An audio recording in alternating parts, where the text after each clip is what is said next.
Ya está conectado el doctor Giuseppe Lobruto. Doctor, ¿cómo está? Muy buenos días. Buen día, Ricardo. Un gusto saludarte aquí desde el Centro Histórico de Puebla. Oye, pues ¿qué cosa estamos viviendo a nivel internacional? ¿Qué está sucediendo en Medio Oriente? Y bueno, pues explícanos un poco también los antecedentes, ¿no? ¿Qué es lo que se vivió, los porqués y sobre todo, qué se espera? ¿Qué se espera en respuesta a lo que se dio en estos días, Giuseppe? Claro, Ricardo, un buen día a todos y a todos los que nos ven en DevWap. Mira, creo que hoy más que nunca es importante entender lo que es la geopolítica, es decir, cómo los territorios asumen un papel determinante con base al impacto que la política tiene en ellos. Y en ese sentido, entender lo que pasa en Oriente Medio es muy complejo. Creo que la palabra que más nos ayuda a entender es la complejidad en un contexto en el cual no solo representa una lucha entre Israel e Irán, sino yo creo que se da en un contexto mucho más álgido, mucho más complicado, que es la sociedad que vivimos hoy, en una, digamos, confrontación cada vez más evidente entre Estados Unidos y China. Y voy a explicar el porqué en 4 puntos que de manera sintética explicaré en estos 10 minutos que tenemos de programa. Primero, entender que al agudizar de esta tensión y de esta posible guerra entre Irán y Israel, podría crear una crisis económica de efecto devastante porque se bloquearía el estrecho de Hormuz, donde pasa el 30% de los hidrocarburos a nivel global, y el paso por el Mar Rojo, donde hoy los Houthis, hay una guerra entre Estados Unidos, Arabia Saudita y los Houthis. Segundo es el tema de las tensiones entre Palestina e Israel. Y tercero, las elecciones de los Estados Unidos en noviembre. Y cuarto, el hecho de que Irán, Emiratos Árabes, Arabia Saudita y Egipto son parte de los BRICS. Entonces, quise resumir en estos 4 puntos, Ricardo, lo que está pasando en Oriente Medio, porque no es solamente una tensión entre Israel e Irán, sino es algo mucho más complejo que se refiere a todo el mundo en su complejidad. Sí, y efectivamente vimos la participación de varios países, si no me equivoco, entre ellos Francia, Estados Unidos, pues ya participando al lado de Israel, ¿no? Eso es lo que sucede. Sin embargo, creo que el elemento de la elección en Estados Unidos es muy importante, porque para la sociedad norteamericana participar o el hecho de que ver participar a su ejército en este tipo de enfrentamientos no es nada positivo para la propuesta demócrata. Totalmente de acuerdo, es un elemento central dentro de los que menciono, pero más allá de este elemento central que tanto yo como tú lo hemos recuperado, creo que a las personas que nos ven hay que dejarle entender que en este momento, en esta lucha entre China y Estados Unidos, vean ustedes cómo Estados Unidos relegan el rol de Rusia a Europa, es decir, en esta guerra entre Rusia y Ucrania la relegan a Europa.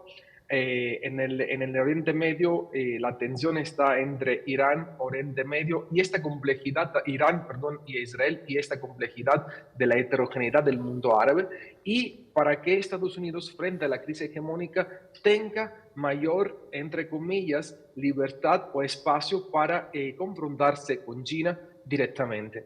Creo que digamos, esto se da en un contexto en el cual los hechos de octubre pasado, en el cual ya hemos largamente hablado en este programa, digamos, alimentan cada vez más el rol de Israel en Oriente Medio y de este espacio muy rico en hidrocarburos, que es un observatorio, un elemento central para, digamos, las grandes potencias a nivel global. Decía que pasa del estrecho de Hormuz el 30% de los hidrocarburos, del Mar Rojo pasa el 30% de la mercancía a nivel global. Hay un análisis muy interesante, querido Ricardo, que hacen ver cómo una de las, en esta lucha entre la vía de la seda y la vía del algodón, impulsada por Biden y por los aliados occidentales, hay una intención clara, el de en un futuro próximo hacer de este territorio, esa es la intención, no sé si lo van a realizar, un hub. Un hub es como puede ser el aeropuerto de Francoforte, por ejemplo, de Frankfurt, donde pasan mercancías, pasan pasajeros, porque es un lugar súper estratégico en tanto al paso de mercancías y al estar conectando el oriente con el occidente. Entonces, creo que es muy interesante entender que esta lucha histórica entre Israel e Irán, que es la que estamos viendo, que data más de 44 años, no es nada más que el reflejo de una lucha mucho más profundo por la hegemonía a nivel global que la vemos expresada en distintos territorios. Por eso les decía, hoy más que nunca es importante entender qué es la geopolítica. Muchas veces en las escuelas, cuando escuchamos los territorios, los nombres de ciudades, de países, a muchos les aburría, pero hoy es muy importante para poder entender alianzas, para poder entender cómo la política interviene en estos territorios, los reconfigura y es expresión de algo mucho más complejo.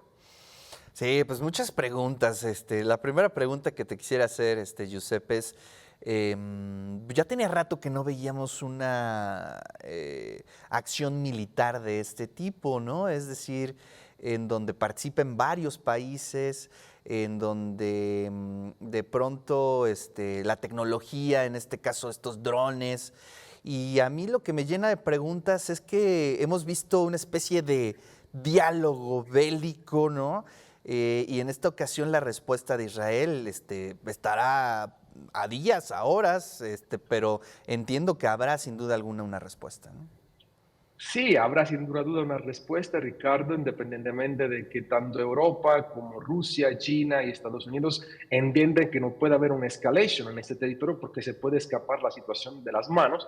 Pero esto refleja, Ricardo, partiendo de un poco de lo que tú decías en esta última pregunta al comienzo, la crisis del multilateralismo, la crisis de la diplomacia y sobre todo lo que nosotros decíamos, tanto yo como Agostino Spataro en 2016, en un libro que se publicó aquí en la UAP, estamos frente a la economía del terror, es decir, una economía que será cada vez más alimentada por las guerras y por la lucha por los recursos naturales. Yo solamente los invito a leer y a observar en Internet, por ejemplo, las declaraciones de Borrell, que es como el ministro de Relaciones Exteriores, así se podía definir, de la Unión Europea, donde dice abiertamente a la población que se tiene que preparar a una guerra sostenida y muy, digamos, cruel.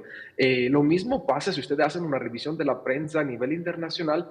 Parece que el tema de la guerra hoy es un tema que está en el lenguaje de los discursos políticos de los grandes líderes mundiales. Tú hacías referencia a Francia, a mí me llama la atención como Macron es uno de los presidentes o digamos, de los líderes europeos que cada vez más hace referencia al uso de la guerra como casi que estuviéramos en un conflicto mundial. Creo que es muy grave lo que está pasando. Estaba leyendo las últimas declaraciones, por ejemplo, de Irán, que si hubiera un ataque pudiese utilizar, digamos, armas nunca vistas. Creo que la humanidad está al borde de una crisis nuclear y de una crisis muy fuerte y que puede ser alimentada por una guerra que ahora no será combatida nada más en un territorio, sino en múltiples territorios y que refleja, como decía antes, la lucha por la hegemonía, por el poder en términos generales entre Estados Unidos y China, pero donde están implicados muchos más actores. Y concluye diciendo, cuando pensamos en Oriente Medio, cuando pensamos en el mundo árabe, no pensemos en algo homogéneo. El mundo árabe está muy dividido. Los chiitas en contra de los sunitas. Por ejemplo, todo la postura, por ejemplo, de los hermanos musulmanes en Turquía frente a la postura de, por ejemplo, de Arabia Saudita. Entonces, y fíjense cómo estas posturas tan heterogéneas luego están puesta dentro de uno de los bloques más importantes a nivel global, que son los BRICS. Imagínense que se encuentran en los BRICS Arabia Saudita e Irán juntos se sientan a negociar porque son parte de este grupo. Es una situación donde creo que la complejidad es el término, el concepto que más ayuda a entender un mundo cada vez más difícil de entender y más complejo. Otra de las preguntas que tengo, Giuseppe, es México. Bueno, pues la geopolítica no nos, digamos, siempre estamos teniendo un papel estratégico. En nuestro país, ¿dónde lo ubicas? ¿En qué acciones? ¿Cómo lo miras tú, Giuseppe? Bueno, nuestro país en este momento ha hecho declaraciones tanto sobre el caso de Palestina y los territorios de Gaza, como sobre las grandes tensiones que se están dando entre Israel y Teherán.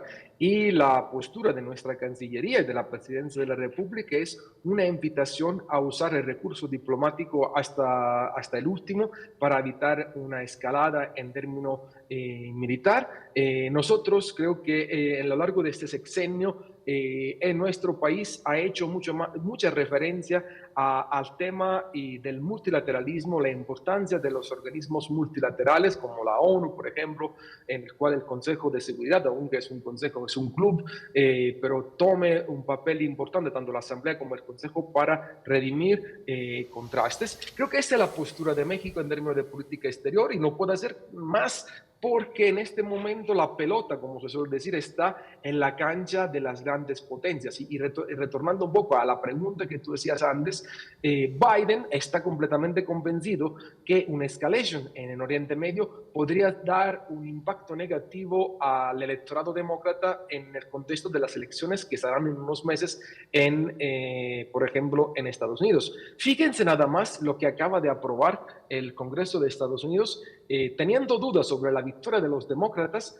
ha aprobado un fondo multimillonario, no me acuerdo de cuántos miles de millones de dólares, que también en caso de no victoria de los demócratas se pueden, digamos, ir hacia Oriente Medio y Ucrania para pacificar, entre comillas, estas zonas. Fíjense la gravedad, yo creo, de la situación. Yo creo que volviendo también a lo que he dicho a lo largo de este último mes, en otros contextos latinoamericanos y mundiales, cuando el uso de los recursos se destina más a la guerra y a la seguridad y no está destinado a políticas sociales, la población se debe de preocupar, porque creo que la guerra hoy es muy cerca. Yo ayer estaba volviendo a ver, lo quiero compartir, una película en vísperas de una guerra, que es esta referencia al Congreso de Múnich de 1938, en el cual Chamberlain